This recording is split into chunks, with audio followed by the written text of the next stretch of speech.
Clarissa, ocorreu aquilo que haveria de ocorrer, porque a imprensa está sempre conectada com o noticiário e com os casos e investigações.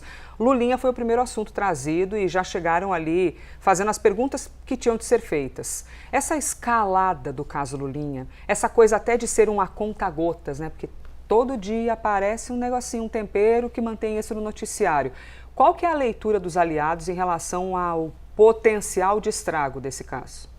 Elisa, eu que acompanhei já inúmeras, perdi a conta do número de entrevistas que eu já acompanhei ou fiz com o presidente Lula, vi ali na entrevista para o Jornal Nacional um presidente Lula bastante tenso, afoito em muitas ocasiões. Ele, em vários questionamentos, ele quase atropelava os entrevistadores em cima de uma ansiedade em dar uma explicação e demonstrou mesmo um nível de pressão em relação a esse caso do Lulinha e também o caso do chefe de gabinete dele, o Marcola.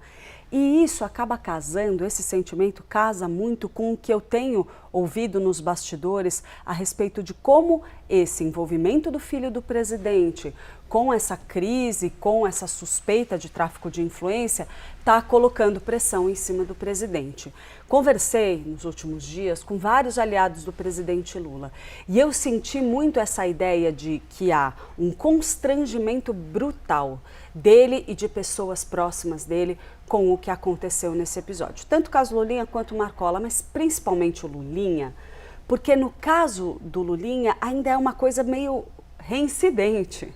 Né? A gente está falando de uma figura que já protagonizou escândalos passados do governo Lula. O filho do presidente já teve aquele escândalo da Game Corp, que também trazia algo muito parecido com o que a gente lê nesse episódio sobre a relação com a Roberta Luxinger e com o Careca do INSS.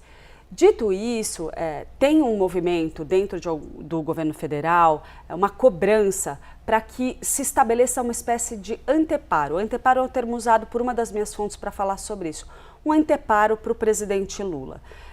Dizem ali para mim que Lula está muito sozinho ao rebater e ao falar sobre o caso do filho dele, e outras figuras do governo que poderiam eventualmente vir a público e reforçar os argumentos, as colocações que têm sido feitas por Lula, como, por exemplo, a ideia da presunção de inocência, que não dá para culpar ninguém antes da hora, que as investigações vão correr, mas que é preciso aguardar antes de tomar alguma atitude para não cometer alguma grande injustiça com alguém, sempre lembrando o caso dele na Lava Jato, que poderiam ali insistir de forma mais enfática alguns ministros dele a respeito do trabalho da Polícia Federal, de como a PF está investigando, e essa liberdade de investigar é o que garante ou o que resultou nessa investigação contra o presidente Lula, e as críticas aos vazamentos, que tem sido um argumento recorrente também.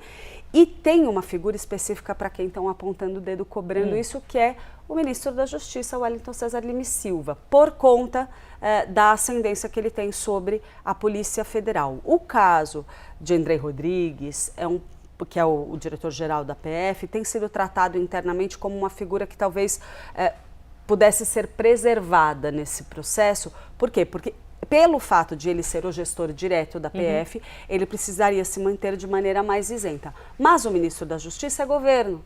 O ministro da Justiça seria uma figura que poderia fazer esse movimento também de defender publicamente o presidente Lula, com a ideia de que uma coisa é a investigação contra o filho dele, outra coisa é a atuação dele, e outras figuras do governo federal também. Mas você acha que teria efeito se o ministro da Justiça, assim, o quanto você acredita que reverberaria mesmo isso, ou é um assunto que está tão ali enraizado na oposição que não causaria efeito? Eu não sei se reverberaria, mas o que eu tenho a impressão é de que tem uma ala próxima do presidente que está incomodada com o silêncio dos políticos em volta do Lula.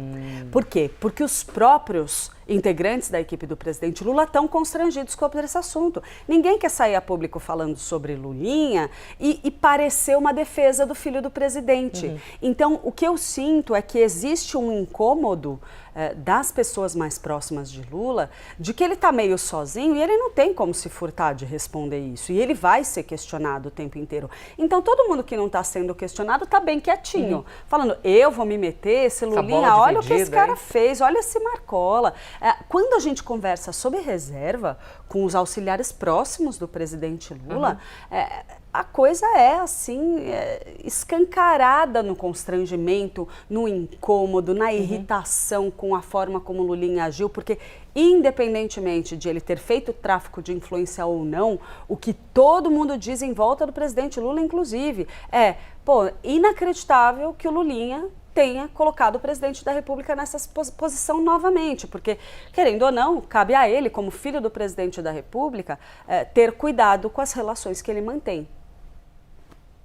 Clarissa Oliveira trazendo aqui os olhares em relação a essas pessoas próximas, que estão próximas ao presidente da República e a maneira como reagem a tudo isso. E daqui até lá, se continuar nesse conta-gotas, né, a chance da gente ver, inclusive, mais efeitos em pesquisa e tudo mais é grande. Lembrando que na sexta-feira, uma semana hoje que a gente estava aqui e ocorreu a decisão do ministro André Mendonça para que fosse de fato colocada em prática uma investigação para compreender de onde estão vazando essas informações. Porque muitas informações estão vazando e ali tem um olhar de suspeita muito grande em cima da Polícia Federal, que tem gerado essa postura até de um constrangimento incômodo, como a Clarissa citou, do presidente da República em relação a isso. E aí na sexta-feira passada veio esse, vou chamar de recado, do ministro do Supremo dizendo, dizendo não, né, porque o ministro Supremo ordenando que começasse uma investigação para compreender de onde estão vazando essas informações, visto que ele é o relator do caso que envolve Lulinha no Supremo Tribunal Federal.